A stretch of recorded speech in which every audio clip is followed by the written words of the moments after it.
Hola, ¿qué tal? Bienvenidos. Esto es Semana. Los saludamos una vez más y para hablar de política, por supuesto, y con un invitado muy especial, Jorge Enrique Robledo, porque bueno, ha venido haciendo una serie de denuncias y hablaremos de esos temas y de otros tantos de los que hay preocupación en el país. Doctor Robledo, bienvenido a Semana. ¿Cómo le va? Muy bien, pero Diego, mil gracias por su invitación y un saludo a todas las personas que yo sé que son muchas que ven su programa. Muchas gracias. Siempre es un gusto, doctor Robledo, hablar con usted. Y bueno, como hay tantos temas, pues vamos a empezar a decantarlos. Y quiero hablar primero, doctor Robledo, para después hablar de sus denuncias que son muy importantes, pero hablar primero de esa consulta popular, porque en varias ocasiones hemos hablado de que todo lo que anuncia el presidente Petro queda en eso, en anuncios. ¿Usted cree que la consulta popular sí se va a hacer? Yo tengo serias dudas, no tanto porque Petro se corra como se corrió cuando, ¿se acuerda? Cuando se inventó el cuento de la constituyente, que eso sí era notorio desde el principio, que eso era un cañazo para engañar gente sencillas que no entienden las cosas. Es posible que esta vez sí lo intente, cuando de momento no ha presentado ningún proyecto, ¿cierto? Para tramitarlo. Pero lo que yo no creo es que pueda tener éxito, Diego. Primero porque le puede suceder que en la plenaria del Senado la mayoría de los senadores que no son, digamos, afectos a Petro o partidarios de Petro, puede suceder que no le aprueben ese trámite. Pero además después viene una cosa que es muy dura y es que esa consulta tiene que sacar el total de los votos, tiene que superar un umbral que es muy alto, de más de 13 millones de votos. Yo no creo que ni Petro ni ningún presidente de Colombia es capaz, y los anteriores ninguno lo logró, los que intentaron esto, pasar ese umbral. Y si ese umbral no se pasa, pues es como si no hubiera consulta. Y la otra cosa que estaba mencionando es, imaginémonos que sí pasa ese umbral, que no lo veo, repito. Hay una cosa que el petrismo y Petro ocultan, ¿no? Es que lo que se apruebe no queda automáticamente convertido en ley de la República, o sea, no queda convertido en una norma, sino que eso se tiene que convertir en ley después. Y resulta que ninguna ley obliga a ningún congresista a votar una cosa con la que no esté de acuerdo. Entonces puede suceder que cuando esas preguntas, supongamos que se aprueban o alguna que se apruebe, llegue a la plenaria del Congreso, al Senado y a la Cámara, puede suceder que no las aprueben, porque si no están de acuerdo los congresistas, pues no las pueden votar positivas y nadie los puede obligar a una idea distinta. Entonces, yo siento que aquí hay mucho más demagogia que otra cosa. Ahora, claro, es una cosa calculada por Petro para tensionar sus fuerzas, para llenarlos de entusiasmo, de rabia, etcétera, etcétera, que es en lo que él es muy experto y es uno de los trucos que se ha inventado para mantener pues, a una parte importante del país, digamos, cercana a sus afectos, aun cuando cada vez sea menos. Doctor Robledo, esto que usted está diciendo es muy importante porque entonces, y es muy buena esa claridad, supongamos que la mayoría de los colombianos, o mejor, que se cumple ese requisito y salen son casi cerca de 14 millones y que se aprueban todas las preguntas. No es vinculante para el Congreso de la República, o sea, sencillamente se presenta otro proyecto y hay que tramitarlo. Sí, esas preguntas hay que convertirlas en ley, ¿sí? Y mi experiencia, ¿qué me dice? Yo en estos días estuve reflexionando, no hay ninguna norma que pueda obligar a un congresista a votar una ley con la que no está de acuerdo. Vamos a suponer que no va a suceder, pero vamos a suponer que entonces se inventan que la ley es la ley de la pena de muerte. No me vayan a confundir, no se vayan a confundir, es un ejemplo extremo. Pero en Colombia puede haber congresistas que bajo ninguna consideración aprueben la pena de muerte. ¿Por qué? Pues porque no están de acuerdo y listo. Otros puede que sí. Entonces la cosa es mucho más compleja de lo que parece. Es lo que he venido estudiando. Ahora lo sigo estudiando el tema. Tengo a mis asistentes trabajando en eso, pero realmente es bastante más difícil de lo que parece, incluso en el supuesto de que pasaran los umbrales y se aprobaran las preguntas. Recordemos que en todos los casos anteriores en que se han intentado consultas como esta, nadie ha podido pasar los umbrales. ¿Sí? En eso fracasó Álvaro Uribe, y fracasaron los otros intentos que se han hecho en otras. Claudia López fracasó. Claudia López le pasó lo mismo, porque ese umbral es demasiado alto, es un umbral que se acerca a 14 millones de personas, votos que hay que poner en época fría. ¿sí? En época en que es bien difícil lograr que la gente se acerque a las urnas. Pero bueno, habrá que esperar de todos modos, y primero hay que esperar que el Congreso apruebe la realización de la consulta, el Senado, no el Congreso, porque el Senado podría votar que no está de acuerdo con que se haga la consulta, y esa es una decisión a la que tienen derecho y sería una decisión democrática si uno no está de acuerdo con ella. Aunque hay quienes dicen que el Senado, de todas maneras, por supuesto, por haber sido elegido por el voto popular, pues no negaría esa posibilidad de que se convoquen a los colombianos a las urnas. Podría ser una tesis viable, ¿no? De decir, Sí, bueno, convoquen y lideremos el no o el pero no están abstencionismo. obligados, o sea, ¿Sí? el Senado, la mayoría del Senado puede votar que sí, que se haga la consulta, pero también podría votar que no porque nada los obliga. O sea, ese es en cada votación en el Congreso de Colombia, en todas, y en todos los congresos del mundo tiene que primar eso que llaman el libre albedrío, la libertad de voto. Entonces, cada quien toma una decisión, la suya, a conciencia, ¿sí? Y entonces falta ver si se recogen esos votos o no. Ahora, y puede suceder que sí, también. Yo lo veo difícil, pero bueno, habrá que esperar el veredicto de las urnas. Doctor Robledo, usted por varios años fue elegido como congresista del año, tuvo una gran trayectoria en el Congreso de la República y por supuesto conoce muy bien todos los menesteres del legislativo. Los congresistas están en obligación de votar las iniciativas de un gobierno y se lo pregunto porque el presidente Petro habla como si el Congreso tuviera que aprobar todo lo que él envía al legislativo. No, ese es uno de los mayores desenfoques de Petro. Ahora, yo sé que él sabe que eso no es cierto, pero como Petro es astuto, entonces monta el cuento de que porque él es el presidente, los congresistas tienen que votar como a él se le dé la gana. No. En Colombia hay democracia, hagamos esta pedagogía, Diego. En Colombia hay democracia porque hay tres poderes distintos, que ninguno de los tres se le supedita al otro. ¿Cuáles son los tres poderes? El poder ejecutivo, que es el del presidente. El poder legislativo, que es distinto al del presidente. El poder legislativo, el Congreso, no tiene por qué estar de acuerdo con lo que diga el presidente. Y el poder judicial, que es el de los jueces en general, que tampoco tienen que fallar en sus casos como diga el presidente de la República, ni como diga el Congreso, son independientes. Entonces, cuando Petro dice, yo gané la presidencia, luego el Congreso traiciona al pueblo si no aprueba mis leyes, eso es paja, carreta. Cuentos engatusando incautos, no. Este Congreso de Colombia y el de Estados Unidos y el de Francia y el de Alemania, el que usted quiera, le vota sí o no a una iniciativa del presidente de la República cada vez que se le dé la gana, como quiera. Es más, se puede votar en blanco también en el Congreso o abstenerse de votar. Hay ejercicios a veces en los congresos en que una bancada se sale de la sesión. Eso también es un derecho. Y uno se sale de la sesión porque, bueno, es una manera de manifestar un desacuerdo. Entonces, que no digan mentiras. O sea, que sean serios. El presidente Petro y los petristas tienen que ser serios. Es absolutamente indebido que cualquier dirigente político, por muy despierto que se sienta y con muy genio que se sienta, ¿sí? Le mienta a los colombianos y sobre todo mienta en el sentido de exigir que el poder legislativo se le arrodille al ejecutivo. Eso no sería una democracia sino una dictadura. Cuando un presidente se impone por la fuerza sobre el poder legislativo, lo que empieza a aparecer es una dictadura, no una democracia.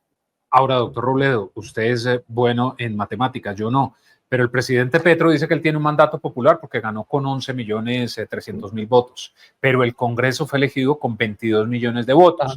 Si uno compara las cifras, el Congreso tiene una legitimidad y una verdadera representación de los colombianos, ¿no? Pero no cabe la comparación. El ejercicio matemático es cierto, o sea, ni en eso tiene razón Petro, pero no cabe la comparación. Petro ganó con los votos que ganó y tiene derecho a gobernar hasta el final del periodo. Vamos a suponer que las encuestas mañana sale que solo el 10% de los colombianos respalda a Petro, una suposición. Bueno, él tiene derecho a terminar su periodo. ¿Por qué? Porque las leyes y la Constitución Nacional en Colombia dicen que esto funciona así. Entonces, cuando el Congreso, los votos del total del Congreso son más que los del presidente, el Congreso no puede darle un golpe de Estado y tumbar al presidente porque son elecciones diferentes y eso hay que respetarlo. Lo que pasa es que en la politiquería que es tan común en Colombia, entonces se inventan cosas, ¿cierto? Y entonces Petro se ha inventado el cuento de que porque él ganó la presidencia, entonces él es un ser superior. Pues superior sí en las funciones de presidente, pero en nada más. Y en las funciones de presidente quieren decir que cualquier ciudadano puede estar en desacuerdo con Gustavo Petro. Y a ese ciudadano hay que respaldarle su derecho. Lo demás es matonería, charlatanería, amenazas inaceptables, antidemocráticas, que no le podemos aceptar ni a Petro ni a ningún presidente de la República de Colombia. ¿El presidente Petro es un charlatán, doctor Robledo? Bastante charlatán. Eso es un hecho ciertísimo. Inclusive aprovecho para invitarle al petrismo a que escojan algún dirigente de su partido, ¿sí? Un senador, por ejemplo, y hagamos un debate él y yo, por ejemplo, con un escenario sobre el gobierno de Petro y hacemos un balance. Y yo estoy seguro que pierden el debate, ¿no? Este es un gobierno que bueno, salió tan malo o peor de lo que yo me imaginé, que eso ya es mucha gracia, porque yo me lo imaginé bastante malo y por eso no voté por él, por eso orgullosamente voté en blanco, en esta elección y en la anterior, en la del 2018. Pero los hechos me dan la razón o nos dan la razón de lejos. Es más, si usted mira el número de arrepentidos, todos los días veo en las redes arrepentidos y arrepentidos y arrepentidas y arrepentidas por todos los lados. Ahí están las redes, no es sino visitarlas para ver que eso es así. Doctor Robledo, el presidente Petro termina el 7 de agosto de 2026. Esta consulta popular, como van los tiempos, tentativamente se haría como en septiembre o en octubre aproximadamente. De este Supongamos, año. sí, de este año, sí. Exacto. Supongamos nuevamente que se aprueba esa consulta, las preguntas. Preparar esos proyectos de ley, todo va a tardar unos tiempos, todo muy seguramente se empezarían a debatir en 2026 y serían aprobados de pronto ya en el ocaso del gobierno Petro. Si uno se pone a mirar toda o unir todo este rompecabezas, ¿realmente el presidente Petro lo está haciendo pensando en el país o pensando en las elecciones para mantener su gente? O sea, Petro no es un genio como él cree, ¿cierto? Es bastante mediocre a mi juicio, pero tampoco es bobo. O sea, no vamos a meternos ese cuento tampoco, ¿cierto? Entonces, es evidente que esta es una astucia de Petro como otras tantas, como el cuento que nos mostró con la constituyente. No estuvo un año hablando de esa vaina. Y los petristas convencidos que entonces ahora sí se iba a poder reelegir a Petro. Mentira, nunca fue posible. Y en eso los engañó Petro a los petristas, ¿cierto? Y ahora entonces se inventa una manera de hacer política, ¿sí? Digamos, movilizando a la gente, engatusando a la gente, echándoles cuentos, que ahora sí en esa consulta va a poder hacer lo que el Congreso no le permitió. Paja, porque eso tiene que pasar por el Congreso de todos modos, y cada congresista vota según su libre albedrío, según saber y entender. Ahora, si eso se tramita en el Congreso, vamos a suponer que llega hasta el Congreso esa consulta, pues el Congreso en el 2026 es cuando menos le obedece al presidente de la República, porque el Congreso ya va de salida. Entonces, ¿por qué van a respaldarle unos proyectos con los que no está de acuerdo la mayoría del Congreso? Eso no resulta cierto. Esto son las astucias de la politiquería, que yo no voy a quitarles que son eficaces, pero que son politiquería en proporciones muy grandes. Y esta en especial, porque es que los umbrales son muy altos. O sea, sacar los votos suficientes en el Senado, cuando Petro tiene una bancada por ahí de 25 senadores o 30 si mucho, sí, sacar más de 50 votos, eso es súper difícil, cerca de 60, muy difícil para que se lo aprueben. Y después irse a pasar un umbral de más de 13 millones en una votación, sí que es bien difícil. Y después lograr que un Congreso por allá en el 2026 le apruebe unas leyes me recontra difícil. Pero todo eso sí le sirve para hacer politiquería y para mantener a su gente en tensión y ahora sí, no sé qué y tal. Y sobre todo... Superman, y era que le faltaba, era que no sé qué, que esta es una viveza de Petro que ahora sí vamos a ganar. Carreta, demagogia barata, charlatanería. Y sobre todo que en 2026, en marzo de 2026, como ya hay elecciones del Congreso, ya se va a saber quiénes se quemaron, quiénes van a llegar, quiénes pasaron de la Cámara al Senado, y el quemado seguramente no va a querer votar absolutamente nada y quiere que se pase rápido el tiempo. Eso ya no... Hay una cosa que es muy sabida. Lo que un gobierno cualquiera, no solo el de Petro, no haga en el año anterior a la entrega de la presidencia, muy difícil, me refiero al Congreso, muy difícil o imposible que lo logre en el periodo de entrega de la jefatura del Estado. Porque a los que le iba a dar cosas ya les dio y ya se comieron la carnada, digamos, y a los que no les dio, pues no les dio y entonces tampoco. No, esos son cuentos, hay mucha charlatanería. Yo por eso vuelvo e invito a que escojan algún jefe nacional del petrismo, ¿cierto? Y él y yo hagamos un debate, por ejemplo, sobre este tema, sobre el tema que él quiera, y hagamos un debate ante el país, para que haya controversia de verdad, porque no puede ser que los petristas se encasillen y no hablen sino entre ellos, y temas como estos no se discutan. Pero es evidente que aquí hay mucho cuento, echan mucho cuento, y gente, digamos, unos de mala fe, pero también gente de buena fe. Yo creo que en el petrismo hay gente que de buena fe está confundida y respalda las chifladuras de Petro. Pero es que mire, doctor Robledo, cómo están las cosas en el país, que ya estamos llegando al extremo de decir que el problema es la izquierda, y realmente el problema no es el espectro político. Hay gente valiosa en la izquierda. Pero ¿cómo cree que justamente va a quedar la izquierda después del mandato de Gustavo Petro? Yo diría que en general cualquier idea de cambio va a quedar mucho más difícil en Colombia después de este mandato. Porque el cuento de que Petro es de izquierda, eso es una discusión que hay que hacer. En el libro que yo acabo de publicar, que se llama Sin pelos en la lengua, que es un poco la historia de Colombia y la historia de mi vida, el último capítulo se titula Con interrogación. ¿Y Petro sí es de izquierda? Me hago esa pregunta. Entonces, por ejemplo, en las relaciones militares internacionales, Petro está en la misma posición de los gobiernos anteriores. Ahí nos tienen en la OTAN, nos tienen en la gran flota de guerra que montaron los gringos. Aquí todo el día se la pasa la señora del Comando Sur, quieren comprar aviones de guerra supersónicos. Todo eso es la misma cosa de antes.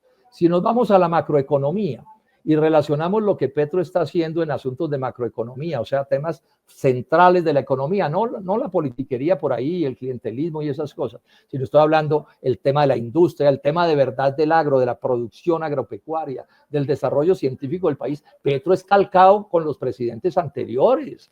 Petro siempre ha sido neoliberal, yo lo explico en el libro. Petro se opuso, siendo senador del Polo, se opuso a que el Polo se opusiera a los TLCs. Un día nos obligó a votar, porque fue a Estados Unidos y hizo unos acuerdos allá con congresistas norteamericanos y volvió a Colombia y nos obligó a poner en votación en el comité ejecutivo del Polo que dejáramos de oponernos al TLC con Estados Unidos. Es que hay unos que lo conocemos bien. Entonces, que no nos echen cuentos. Entonces, aquí engañan a la gente porque entonces Petro ataca a los ricos y a los oligarcas y dice que es amigo de los pobres y entonces ya con eso se volvió un demócrata de verdad. Eso no, eso es mucho más difícil de lo que la gente piensa, porque este país necesita cambios, pero cambios de verdad, y sobre todo que necesita cambios de crear más industria, más agro, más producción, más empleo, más ciencia, y en esas cosas que acabo de mencionar, Petro no ha hecho nada que valga la pena. Y el tema de las reformas, doctor Robledo. Por ejemplo, la laboral ya se hundió, que da pie a esta consulta popular, pero la reforma a la salud, que está a punto de ser debatida en tercer debate, ¿qué opina? Porque mire todo el contexto que hay en torno a la salud de nuestro país. Yo diría que yo no conozco, pues no estoy al tanto de lo que cómo está en el Congreso por dentro, pero lo que se alcanza a ver es que es bien probable que no le aprueben esa reforma, entre otras cosas porque la verdad verdadera es que esa reforma no resuelve los problemas de la salud. Eso no es cierto. Por ejemplo, el problema de la desfinanciación de la salud, el problema de la UPC que no alcanza, eso es un problema cierto. Petro y Jaramillo están tirándoselas de ciegos para no querer creer en eso, pero eso es verdad, no alcanza la plata de la UPC. Yo aquí, Diego, tengo que recordarles a los que llegaron tarde a estos debates que yo soy el senador que más debates hizo en los 20 años que yo estuve en el Senado contra la corrupción de las EPS. Yo he estudiado eso de verdad, sé de qué estoy hablando. Y entonces aquí hay un problema que es de fondo, hay muchos más problemas, hay corrupción, todo lo que uno quiera.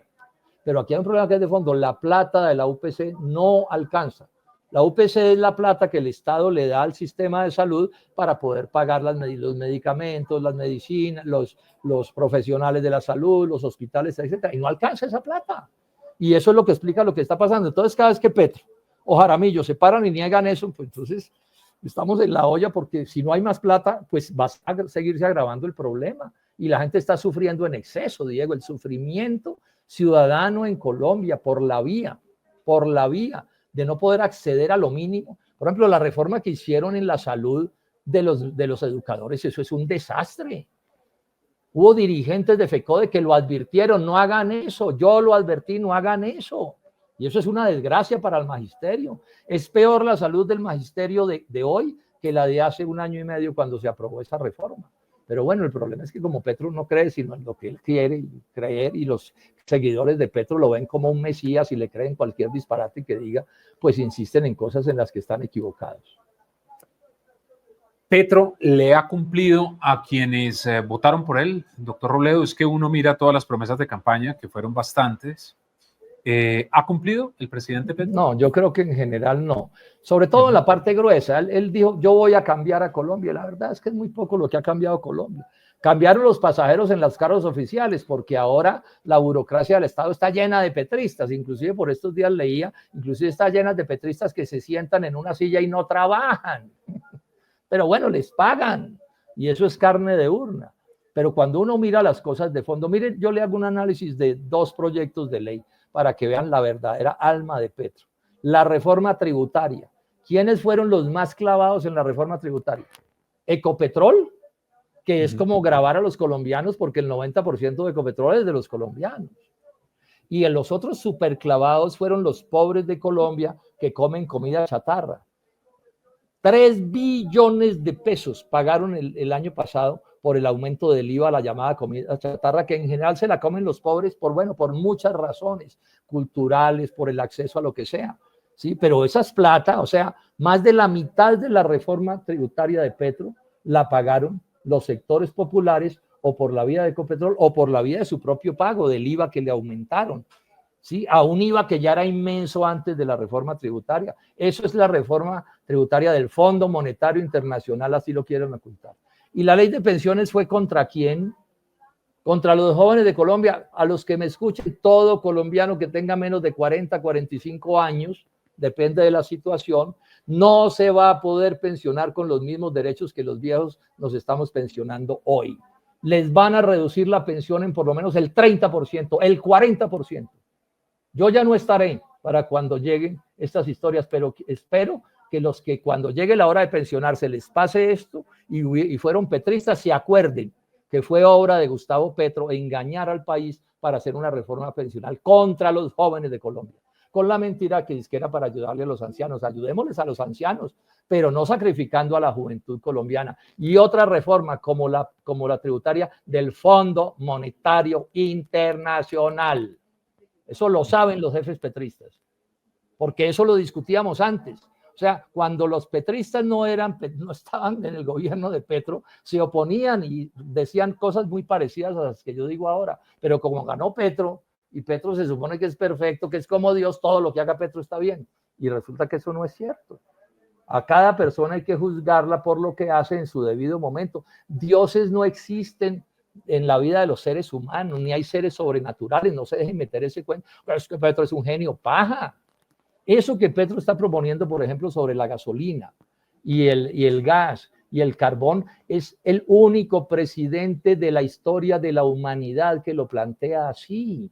Y claro que hay un problema de cambio climático y claro que hay un problema de transición energética y lo tenemos que atender, pero no se atiende con la miopía de Petro. ¿Cómo se le ocurre a Petro que nos estamos quedando sin gas y nos toca importarlo a precios altísimos? Bueno, y él lo quiere traer además de una distancia de 13.000 kilómetros y no permite que se firmen nuevos contratos para firmar gas y para explotar, para buscar gas. Y miren las facturas de las casas, sobre todo los sectores populares, ¿qué les está pasando? Y Petro se empecina tercamente porque él dijo que no había nuevos contratos para buscar petróleo y gas y no los permite. Y no los permite, una actitud autoritaria, dictatorial, en contra del interés nacional, porque todos los países del mundo y todos los análisis dicen, primero, que no es verdad que se van a acabar el petróleo y el gas en los próximos 50 años, eso es mentira, y segundo, que Colombia debe hacer esfuerzos por desarrollar su economía, por defender a Ecopetrol, porque es que la plata finalmente del petróleo y del gas termina irrigando la economía nacional. Nos hace falta para luchar contra la pobreza, por mejor educación, por mejor salud.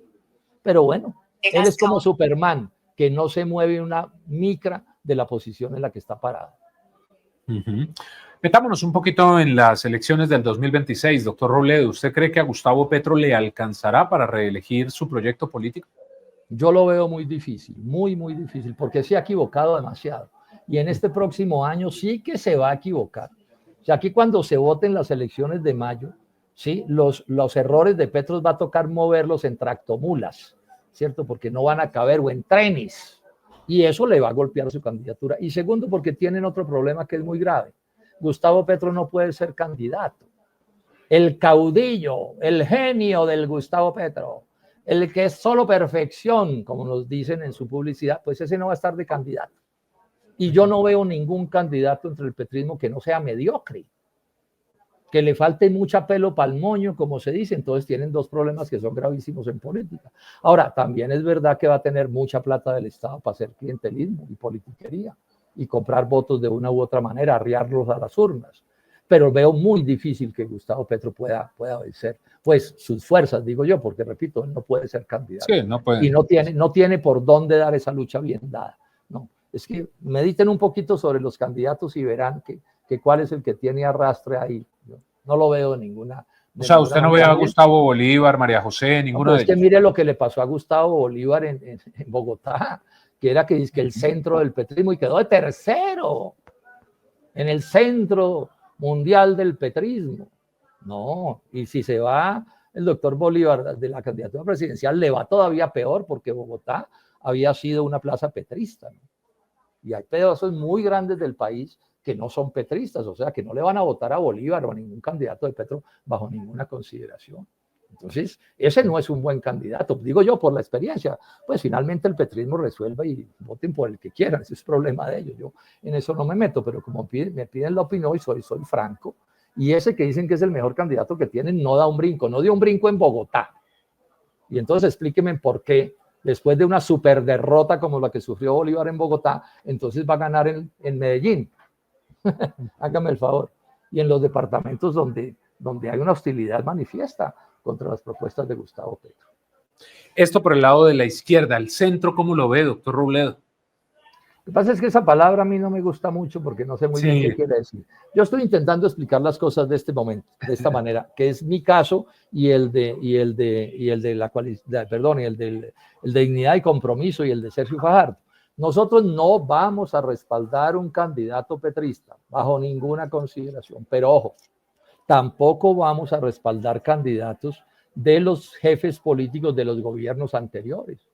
Yo le oí decir a alguno de ellos, de los que han gobernado a Colombia, que es que ellos le entregaron a Petro un país que era perfecto y que Petro se lo tiró. Y entonces yo digo, no, eso sí no es verdad. Petro le ha hecho mucho daño, pero el país que le entregaron ya se lo habían tirado los presidentes anteriores. Es que en buena medida Petro gana porque hay un número enorme de colombianos que le mete un voto de castigo a los partidos tradicionales de Colombia y a las fuerzas de los presidentes anteriores. Un voto de castigo por el hambre, por el desempleo, por la corrupción, por la violencia, ¿sí? Por la pobreza, por la falta de servicios públicos, bueno, por todas las fallas de Colombia. Y eso se lo cobraron a los candidatos distintos a Gustavo Petro en esa elección, pues los que venían de las fuerzas tradicionales, y por eso es que Petro gana. Yo creo que eso se repite en la próxima elección, es a lo que aspiramos nosotros, con Sergio Fajardo y en Dignidad y Compromiso, que seamos capaces de crear una coalición, no nosotros solos, pero una coalición que no sea ni petrista ni de los mismos con las mismas, como los llamaba Gaitán, a todas las fuerzas de origen liberal y conservador, y que creemos una fuerza nueva que sea capaz de elegir al presidente de la República de Colombia y que sea capaz de elegir unas excelentes listas al Senado y a la Cámara para que haya una fuerza representativa de esta visión de Colombia en esas corporaciones. ¿Y esa alianza con quién, doctor Robledo? ¿Podría ser Nuevo Liberalismo, por ejemplo? Ahí estamos mirando. Yo no quiero dar nombres porque estas cosas, usted sabe, Diego, que uno tiene que tener paciencia, pero estamos haciendo conversaciones con distintos sectores y yo soy optimista en que de ahí va a salir un proyecto bien interesante, pero les pido que nos den un tiempito para la chiva, Diego, en relación con eso. ¿Y usted, doctor Robledo, va a tener alguna participación o mejor, aspiración en 2026, bien sea el Congreso, en la presidencial, va a tener alguna participación o va a trabajar sencillamente para empujar esa alianza? Hay gente ultragenerosa que me dice que repita la candidatura a la presidencia. Les he dicho con toda franqueza, y lo digo aquí, no se me pasa por la cabeza ser presidente de la República de Colombia o ser candidato siquiera, no, de ninguna manera. Digamos, yo soy parte de Dignidad y Compromiso y yo me siento muy bien representado por Sergio Fajardo, quien lo está haciendo supremamente bien lo que está haciendo, porque además está demostrando, no de ahora, sino desde siempre, que cuando las bodegas petristas salieron a agredir a Sergio, que dice que por tibio, como por mediocre, como por pusilánime, estaban mintiendo descaradamente. Y eso lo está demostrando Sergio muy bien con el carácter con el que está actuando. He dicho a quienes me han dicho, bueno, entonces váyase para el Senado, y les he dicho, bueno, déjenmelo pensar. Y lo estoy pensando, Diego, pero no tengo una decisión tomada. Pero eso me atrae más, porque la verdad es que habiendo senadores y senadoras que yo respeto, lo predominante en el Congreso de Colombia en estos últimos 3 años ha sido la mediocridad. Entonces, a ratos la gente me dice, hombre, si usted podría volver al Senado y hacer las cosas como las hizo antes. Y yo creo tener fuerza para eso, pero bueno, habrá que pensarlo y habrá que echarle cabeza y en algún momento habrá que anunciar la decisión que sea. Pero si quiere, doctor Robledo, acá entre nos, sí le Acá gustaría entre volver nos al no se legislativo. enteran sino 5 millones de colombianos. Sí, no, Oiga, o sea, lo doctor estoy Robledo. meditando, o si no, o sea, Ajá. si no lo estuviera meditando, lo rechazaba de plano, como rechazó de plano la idea de la presidencia, que eso no se me pasa por la cabeza. Lo estoy meditando y, repito, resalto esto.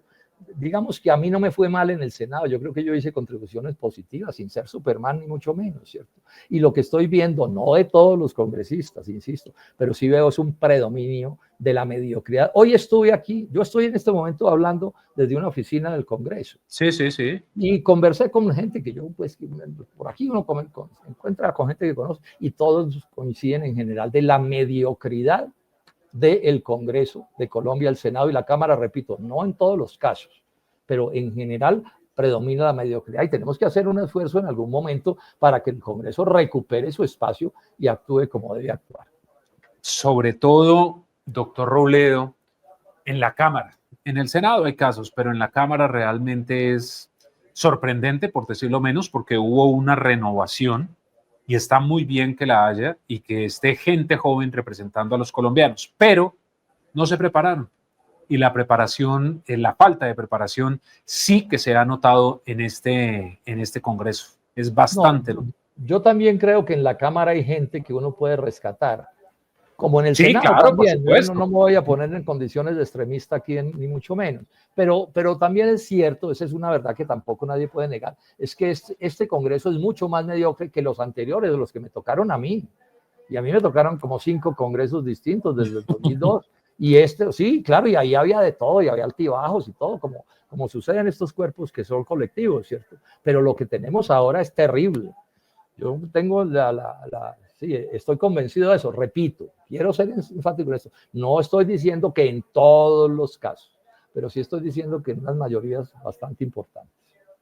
Bueno, y entonces, y en la derecha, ¿cómo ve el panorama? Pues hay que esperar, ¿no? En las fuerzas del establecimiento, pero yo prefiero definirlos más que con el calificativo de derecha, de calificarlos como heredores de los presidentes anteriores a Álvaro Uribe, que lo hicieron muy mal, y que entregaron un país deshecho. Eso fue lo que recibió Petro. Y Petro seguramente lo va a entregar más deshecho todavía. Entonces yo creo que allá van a tener muchas dificultades, los veo muy divididos, pero no va a ser fácil que salgan a vender el cuento de que es que todo estaba perfecto hasta el último gobierno. No sé, no. Aquí hay una cierta madurez política en Colombia. De todos modos, el hecho de que la gente se le desalinee a las fuerzas del establecimiento, así de pronto pueda equivocarse y votar por Gustavo Petro, ahí hay una madurez. Yo creo que esa madurez se va a reflejar en las elecciones de 2026. Yo pienso que a las fuerzas que eligieron a los presidentes anteriores a Petro les va a ir bastante mal, porque Sí. la gente tiene su memoria.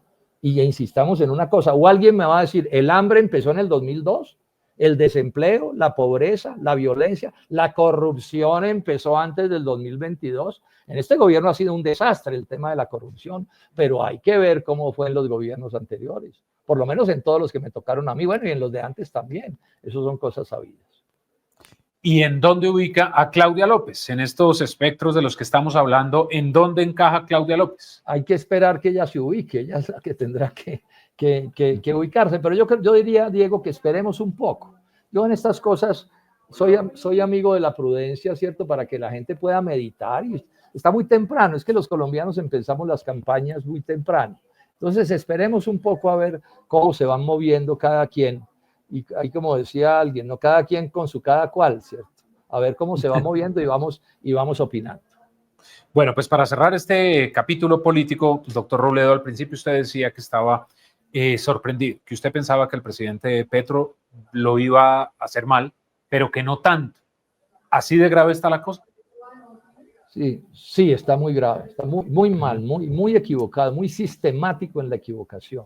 Es una cosa realmente sorprendente. Claro, y la diferencia está en que nunca había tenido tanto poder y está como loco con el poder, no sabe qué hacer. Lleva ya como 70 viajes al exterior. Hágame el favor, le entró la enfermedad del viajero. No le gusta estar sino en París, derrochando los recursos que le hacen falta a los colombianos, porque eso es paja que él llegue por allá y todo el mundo le haga caso.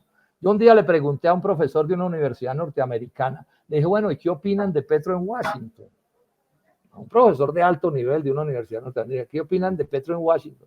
Y entonces este profesor me dijo, pues yo me refería sobre todo a los medios de comunicación. Yo, no, en Washington nadie habla de Gustavo Petro. De pronto el día en que va y le da la mano al presidente algo dicen, pero además me agregó, y de América Latina en general nadie habla en Washington ni en Nueva York tampoco.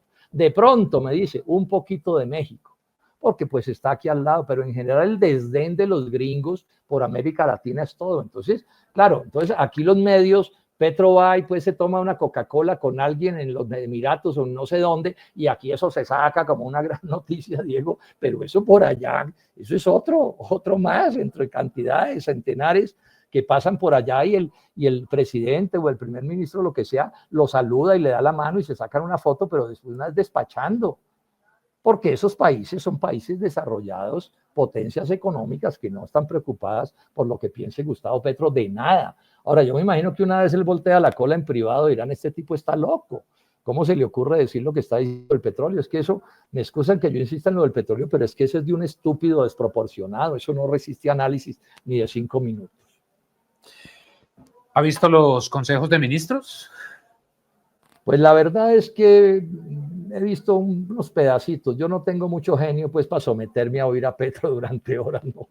Eso es parecido a una pena de muerte y yo no le jalo a eso.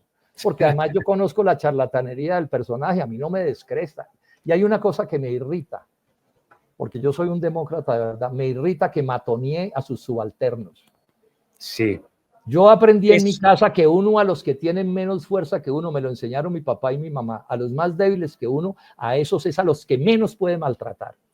O sea, que usted termine de muchacho, no lo debe hacer, pero que usted termine en una pelea con alguien de su tamaño, de su edad, pues bueno, pero que usted coja al chiquito del curso a matonearlo, a maltratarlo, a humillarlo, eso me parece de lo peor. Y en buena medida lo que hace Petro en esos consejos de ministros es maltratar a sus subalternos, burlarse de ellos, atropellarlos, y eso es inaceptable. No se puede ser ni remotamente demócrata de verdad si se matonea a los débiles. Si vamos sí, a pelear, es que peleemos hacia arriba con los grandes y los poderosos, ¿cierto? Sí, Pues, porque ahora, la sensación es pelea esa. en el sentido político, en el sentido Claro, figurado. Sí. es que como no teníamos un antecedente Entonces yo de lo vi un saber día, cómo era la un primera consejo vez de que salió en eso, ministros. yo vi eso y me repugnó. Y dije, yo me voy a tolerar esto. Además, dedicado a decir mentiras, a engañar. Es que yo soy demasiado, tengo mucho conocimiento de este país y de la política y de la economía para comerme los engaños de Petro. Esos cuentos se los meta a ciudadanos que no tienen la formación suficiente. Y lo digo con todo respeto por esos compatriotas, con todo el respeto por esos compatriotas. Claro, porque la exministra Cecilia López decía, mire, los consejos de ministros con el presidente Petro antes de que fueran televisados eran totalmente diferentes. Un presidente que escuchaba, analizaba, revisaba cifras, hacía recomendaciones. Pero ella dice que desde que están siendo televisados ha visto otro presidente regañando, matoneando, haciendo quedar mal a sus ministros, echando ahí un montón de cuentos. Entonces, es raro, ¿no? Sí, porque Petro, el Petro en privado, yo digo que es bastante parecido a como es en público, pero de todos modos en público es peor, porque entonces él está actuando. Él está actuando, sí, porque él sabe que tiene millones de personas mirando la televisión y la miran hoy o la miran mañana, entonces les habla a los que está engañando. Y eso pues por supuesto no se puede hacer si no es a través de la televisión. Es un instrumento que Petro está usando desde el primer día para engañar sistemáticamente, para lo mismo que usa el X o el Trino. Él tiene millones de seguidores ahí, entonces les habla al oído o les muestra cosas. ¿Para qué? Para engañarlos sistemáticamente. que ese es, digamos, su éxito relativo, su popularidad es que es un buen histrión, tiene sin duda un nivel alto de capacidad de engaño. Bueno, pues doctor Robledo, ya para finalizar quiero preguntarle por la denuncia que usted está haciendo del presunto caso de corrupción en la Agencia Jurídica del Estado. Usted ha hecho unas revelaciones muy serias, se han hecho varias publicaciones sobre el asunto. ¿Qué ha pasado con eso? Empiezo diciéndole esto y me voy a prolongar un poquito. Tenemos en juego, adelante, en este debate, 450 millones de dólares.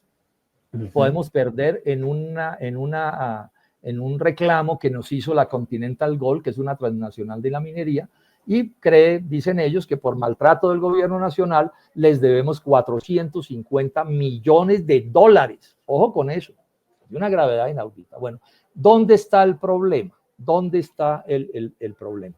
Que Colombia, la Agencia Jurídica del Estado, en su derecho, contrató una transnacional norteamericana para que atendiera el reclamo de Colombia, porque eso son controversias jurídicas en estadios internacionales muy complejos. Entonces, aquí desde gobiernos anteriores se tiene decidido que para ese tipo de pleitos es mejor contratar transnacionales. Entonces, Colombia contrató a la Hughes Howard Reed, una transnacional norteamericana, para que atendiera eso. Pero curiosamente empezó a ponerle a ese contrato una serie de condiciones que no existían en la Agencia Jurídica del Estado. Y una de las condiciones que le puso fue que cualquiera que fuera, porque eso era un concurso entre transnacionales, que todos tenían que asociarse con alguna empresa de derecho colombiana que para que les ayudara en la gestión de la defensa del interés nacional. Cuando hasta este gobierno eso lo hacía era la propia Agencia Jurídica del Estado. Eso ya fue sospechoso, pero además les dijo, y la transnacional al que contrate en Colombia puede hacer lo que se le dé la gana con ese.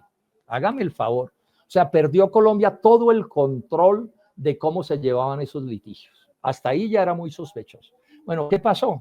Que la transnacional que acabo de mencionar llegó a un acuerdo con una firma colombiana, ¿sí?, que se llama Astrea. Se llama Astrea Abogados Asociados. SAS, Astrea Abogados Asociados. Y cuando nos pusimos a investigar, vimos que esa era una empresa de mentiras, recién creada poco antes de sacar, digamos, a ese concurso. Una empresa de tramposos, de mentirosos, de gente que no tenía experiencia en derecho, una empresa de corruptos, voy a decir. Y con esa empresa de corruptos se asoció la transnacional gringa. Hágame el favor.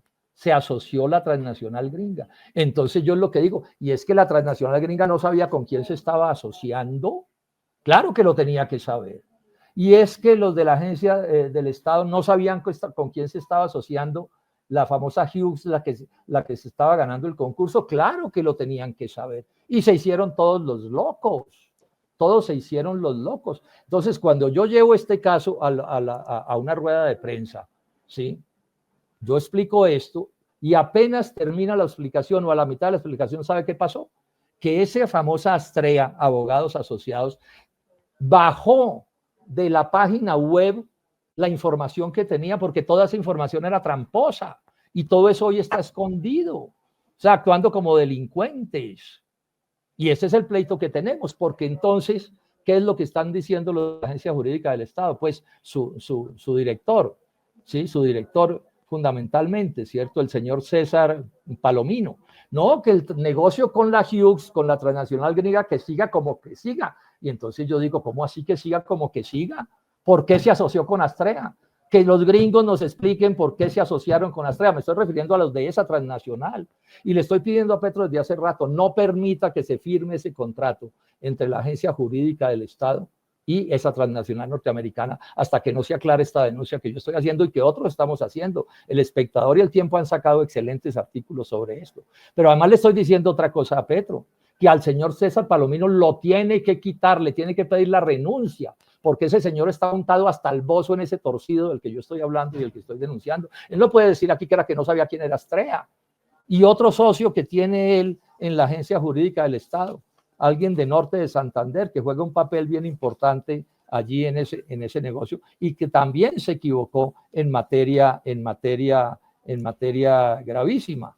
¿sí? A los dos tienen que aplicarles esto que estoy señalando, porque en los dos casos se llama el doctor Yebrail Haddad Linero, que es como el segundo a bordo. Y entonces, hoy volví a mandarle un mensaje a Gustavo Petro: no permita que ese contrato con esa transnacional se firme. Pídale a la Fiscalía que investigue ese caso y pídale la renuncia a los dos jefazos de la Agencia Jurídica del Estado, porque no fueron capaces de cumplir con sus deberes mínimos. Y pido que entre la Fiscalía a investigar, porque estoy 100% seguro de que ahí hay corrupción, no sé qué tanta y no sé exactamente quiénes, pero hay corrupción, porque hay corrupción por todo lo que acabo de explicar. Esto es una de las peores cosas de corrupción de la historia del gobierno de Gustavo Petro. Bueno, pues doctor Robledo, mil gracias por haber estado con nosotros en Semana. Siempre es un gusto conversar con usted y quedamos atentos entonces a ver cuándo toma la decisión de si volver a aspirar al Congreso de la República. Usted problema por votos no tiene, eso sí, no hay problema. Que nadie crea en eso, no hay cosa más difícil en el mundo que meter un voto a una urna, Diego. Eso es de lo más difícil. Lo fácil es hacer la campaña, lo difícil es, como se dice coloquialmente, que cholocan el voto en la urna. Pero bueno, si me decido, pues voy a la lucha, y si gano, gano, y seguiré luchando en el Senado, y si no gano, seguiré luchando por fuera del Senado, que es lo que he hecho estos 4 años. Yo he seguido estos 3 años, 2 años y medio, seguir luchando por el bienestar de Colombia, que es finalmente lo que a mí me gusta hacer. Bueno, pues doctor Robledo, un abrazo, que esté muy bien. Diego, mil gracias a sus televidentes, mis saludos. Bueno, a sus televidentes, no, a los seguidores de Semana en este programa, mis saludos. Muchísimas gracias. Que esté muy bien. Y a ustedes también gracias por estar con nosotros. Ya saben que las citas a través de todas nuestras redes sociales. Ingresen a semana.com para que encuentren allí todas las noticias de lo que ocurre en Colombia y en el mundo. Que estén muy bien.